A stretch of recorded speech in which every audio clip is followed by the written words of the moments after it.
jadi kita lanjut lagi teman-teman ya, semua teman-teman dinas pusat dimanapun berada. Nah ini kebun Pak Ujang ini luar biasa ini. Kalau kita lihat sudah keliling-keliling tadi ya, jarak tanam, model jarak tanam seperti ini, sistem pagar ini sekali lagi kita bilang banyak keuntungan yang bisa kita ambil dari sini. Nah sebagai contoh, secara otomatis kalau sistem tanam pagar itu lurus, jarak barisnya itu lurus. Nah kemudian jarak idealnya itu ada beberapa model ya, salah satunya mungkin yang paling populer 3 meter jarak antar barisnya, kemudian 1 meter jarak antar tanamannya. Nah kalau di kebun Pak Ujang ini jarak antar tanamannya antara 80 sampai 1 meter. Jarak antar barisannya itu 2,5 sampai 3 meter. Keuntungan yang pertama, karena tanamannya lurus, rapih, secara estetika, secara seni itu bagus. Beda nanti kalau kita lihat di kebun-kebun yang tanpa katakan mempertimbangkan kelurusan barisan tanaman kopi ini. Nah kemudian yang berikutnya itu mempermudah. Kalau misalkan ya namanya lurus ya, kita jalan saja enak. Kita mau penyiangan gulma, mau pembersihan gulma, penyemprotan hama, kita nyemprotnya tuh lurus. Nggak harus cari-cari jalan untuk di antar barisan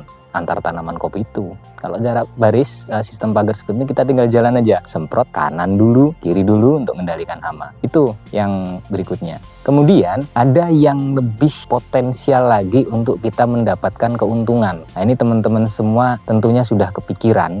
Bisa kita lihat di sini ada barisan tanaman kopi, ya kan? Sebelah kiri juga ada tanaman kopi dengan jarak yang tidak terlalu rapat, di tengahnya tanaman cabai. Ini di gulutan yang cabainya tuh kecil-kecil, cabai rawit ya biasanya yang ditanam seperti ini. Itu luar biasa. Bayangkan teman-teman kalau kita dengan jarak yang pada umumnya atau konvensional atau jarak yang paling banyak dipakai oleh petani dulu, itu susah kita mau pasang mulsa seperti ini. Tapi karena ini lurus, ini bisa jadi keuntungan lebih. Sebelum kita panen kopi, kita bisa panen cabai. Karena cabai itu pada umumnya 3 bulan sudah metik buah pertama, buah pangkal lah istilahnya. Ini tadi kalau kata Pak Ujang, buah pertama 5 kilo. Kan lumayan, bisa untuk nambah-nambah beli insektisida. Nah, terus berikutnya juga, nggak cuma itu aja. Walaupun di model sistem tanam biasa itu bisa ditanam cabai, tapi untuk dipasang mulsa, digulut seperti ini, saya rasa perlu dipertimbangkan lagi. Tapi sekali lagi, sistem tanam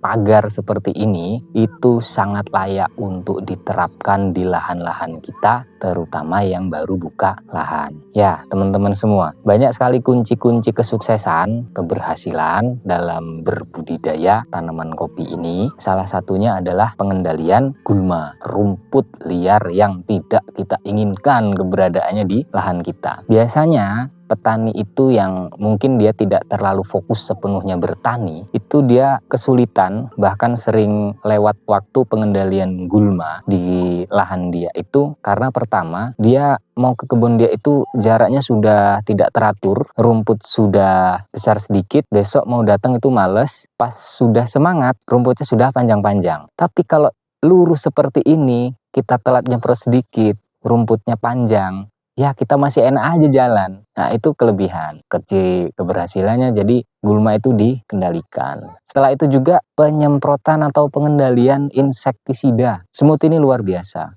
Ada beberapa tadi kita temukan di beberapa pohon ya itu biasa terserang semut yang mungkin belum sempat dikendalikan atau sudah dikendalikan tapi tidak terkendali. Nah itu luar biasa mengganggu. Nah bayangkan kalau kita tidak pernah melakukan pengendalian dengan cara spray, dengan cara semprot, itu hanya gara-gara kita sulit jalan di kebun sambil gendong tangki, jalan ke lahan kita karena jarak tanamnya acak-acakan. Nah itu kan sayang banget teman-teman. Tapi sekali lagi, sistem tanam pagar seperti ini memudahkan kita untuk jalan kalau sambil gendong tangki sprayer untuk spray atau semprot semut insektisida itu tadi atau insektisida yang lain. Nah jadi tanam pagar dengan jarak-jarak yang teman-teman bisa sesuaikan, yang pada umumnya 3 kali 1 atau berapapun, itu akan banyak memanggil, mendatangkan keuntungan bagi kita yang mau melakukannya.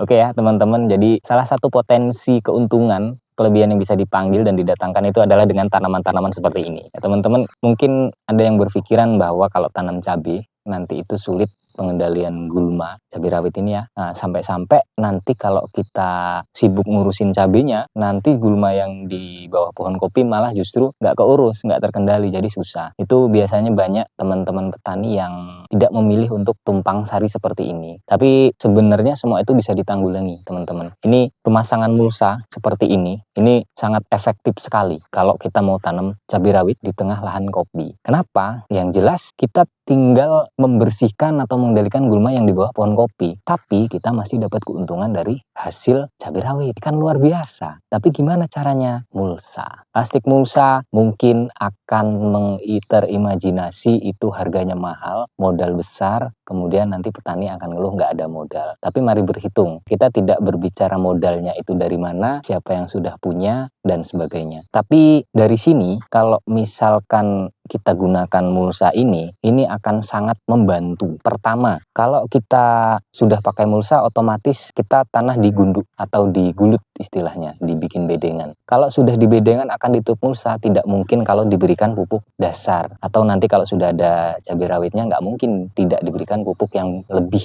dari biasanya. Nah, selain itu, keuntungan berikutnya, kalau sudah pohon cabai ini banyak pupuk di bawah mulsanya ini dalam bedengannya, otomatis nantinya juga akan diserap oleh pohon-pohon kopi ini. Nah, jadi teman-teman semua, tidak ada yang terbuang secara sia-sia. Memang kalau bicara modal, ya, pengeluaran, ya, tenaga, waktu, mungkin upah dan sebagainya, beli mulsa, tanam, bibit, nah itu luar biasa. Tapi kita bukan bahas di situ. Pupuk yang tadi dimasukkan ke dalam bedengan itu nggak akan lari kemana-mana, teman-teman. Masuk ke pohon kopi semua. Nah gitu ya. Jadi keuntungan memasukkan atau menyisipkan tumpang sari pohon cabai rawit di tengah pohon kopi ya banyak sekali manfaatnya. Hasil cabai rawit ya, kemudian pupuk akan diserap juga oleh pohon kopi. Terus ini lagi teman-teman, ini tadi kami lihat ada yang unik ya di sini. Ada gelang-gelang bambu di sini. Ini nggak bisa dilepas, mungkin nanti yang kecil bisa dilepas ya. Gelang-gelang bambu seperti ini, kenapa sih teman-teman kok dikasih seperti ini ya?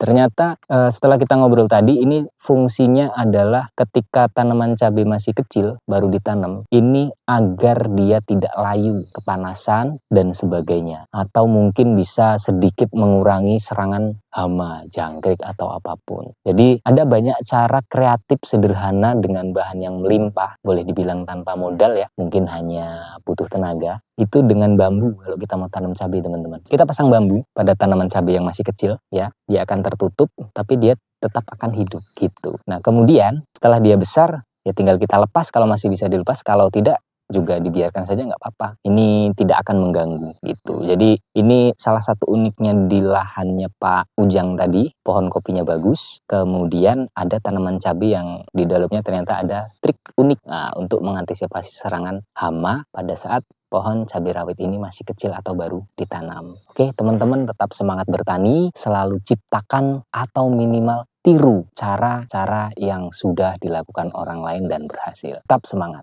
Mungkin itu saja dulu teman-teman Dinas Pusat. Terima kasih. Jangan lupa like, komen, dan subscribe channel Dinas Pusat Official. Terima kasih.